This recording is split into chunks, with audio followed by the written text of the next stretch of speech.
আমরা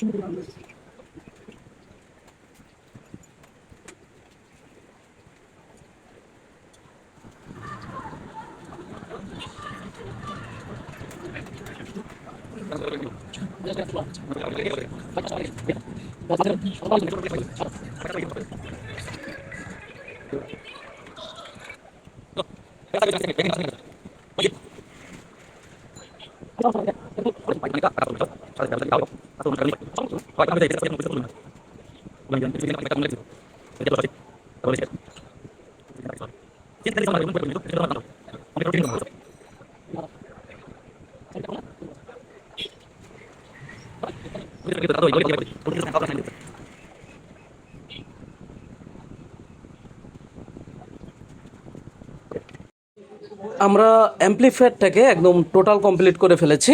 আমাদের কাজ ছিল হচ্ছে সি চ্যানেলে, এই চ্যানেলটা। এখন আমাদের চ্যানেল কোনটা, আমরা কাজ করেছি এইটায়। এটা আমরা সবগুলো ট্রানজিস্টর মসফেট একদম সুন্দরভাবে লাগিয়ে নিয়েছি। এইখানে একটু খিদির বিদির লাগছে। এটার মেইন কারণ হচ্ছে এখান থেকে যখন এর আগে ট্রানজিস্টরগুলো খোলা হয়, এইভাবে টান দেওয়া হয় সার্কিটটা, টান দিলে কি হয়, এখানে পেস্টগুলো লেগে যায়, দেখতে একদম বিচ্ছিরি লাগে। আমাদের কথা হচ্ছে কাজ করব ফ্রেশলি। এখানে যেমন ফ্রেশ আছে, এখানের কাজটাও কিন্তু আমরা ফ্রেশভাবে করেছি।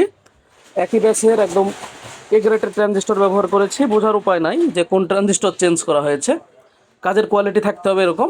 এখন কথা হচ্ছে শুধু মুখে সার্ভিস করে দিয়ে দিলাম, বিষয়টা এরকম না। এখন আসেন আমরা প্র্যাকটিক্যালি অ্যাম্পলিফায়ারটাকে টেস্ট করি। এমনকি আমরা দেখি যে এখানে ওভার হিট বা কোনো কিছু আছে কি না, বা ট্রানজিস্টর লংজিভিটি হবে কি না। আমরা সেন্সর দিয়ে আগে প্রথমে ট্রানজিস্টরের হিটটাকে দেখছি, 33 আছে, আর বাইরের তাপমাত্রা আছে 31। এখন কথা হচ্ছে এটাকে আমরা হালকা করে একটু টেস্ট করেছিলাম, যার কারণে একটু হিট, আর প্লাস হিট সিং তো হিট ক্যারি করবেই, এটা সিম্পল। এখন মেন কথা, ওভার হিটের ভিতর দিয়ে ট্রানজিস্টর হিট হবে, গান চলবে, সব কিছু ঠিক আছে। ওভার হিটে যেন আপনার অ্যাম্পলিফায়ার নষ্ট না হয়, খেয়াল রাখবেন। এখন চলেন আমরা দেখি এটাকে টেস্ট করে। সর্বপ্রথম পাওয়ারটাকে অন করব। আমাদের সব কিছু একদম ওকে আছে, আমরা মিডিলে নিয়ে নিয়েছি। এমনকি আমাদের এখানে সিগন্যাল জেনারেটর আছে, যেখান থেকে আমরা সিগন্যালটাকে দিব। আমরা 4 ohms লোড দিচ্ছি, দেখেন ওয়েবটা, ওকে যে সিগন্যাল উঠছে। এখন আমরা এটাকে টেস্ট দিচ্ছি। 1000 ওয়াট, আরও বাড়ালাম, 1600, 1700, 1800। ওকে, আমাদের সব কিছু কিন্তু অলওয়েজ ঠিক আছে। এখন এই অ্যাম্পলিফায়ারটা 18000 ওয়াট, এখানে যে 1800 ওয়াট পর্যন্ত আমরা উঠালাম। আরেকবার লোড টেস্ট দিব।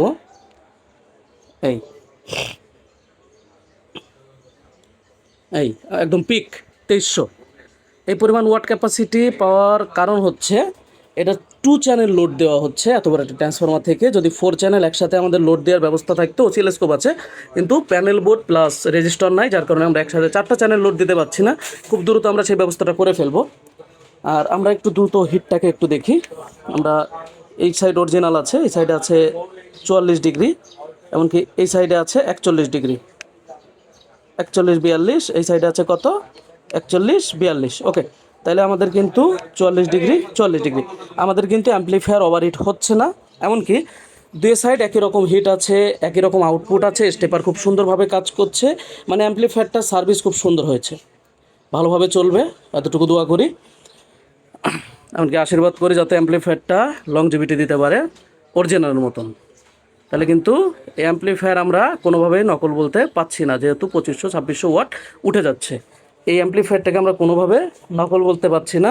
অ্যাম্পলিফায়ার অরিজিনাল আছে, প্রেশারও খুব ভালো দিচ্ছে। আমি এর আগে যতগুলো টেস্ট করেছি এমপিএমএনের বা এনজেডাব্লিউর, সবগুলোই একই রকমই ওয়াট এসেছে। এমনকি এইটারও ওয়াট ক্যাপাসিটি ঠিক আছে। তাহলে আমরা ধরতে পারি অ্যাম্পলিফায়ারটা এখন সার্ভিস একদম অল ক্লিয়ার। আপনার অ্যাম্পলিফায়ার যদি এরকম নষ্ট হয়ে পড়ে থাকে, সঠিকভাবে সার্ভিসিং করাতে চান, এমনকি নিখুঁতভাবে সার্ভিসিং করাতে চান, সরাসরি আমাদের সাথে যোগাযোগ করতে পারেন। আমাদের যোগাযোগের নাম্বার অলরেডি আমাদের পেজের উপরে দেওয়া আছে, ইউটিউব চ্যানেলের ডিসক্রিপশন বক্সে পেয়ে যাবেন, সব জায়গায় দেওয়া আছে। সবাই সুস্থ থাকবেন, ভালো থাকবেন। আবার দেখা হচ্ছে নতুন কোনো ভিডিওতে। সবাইকে অসংখ্য ধন্যবাদ সম্পূর্ণ ভিডিওটি ধৈর্য সহকারে দেখার জন্য।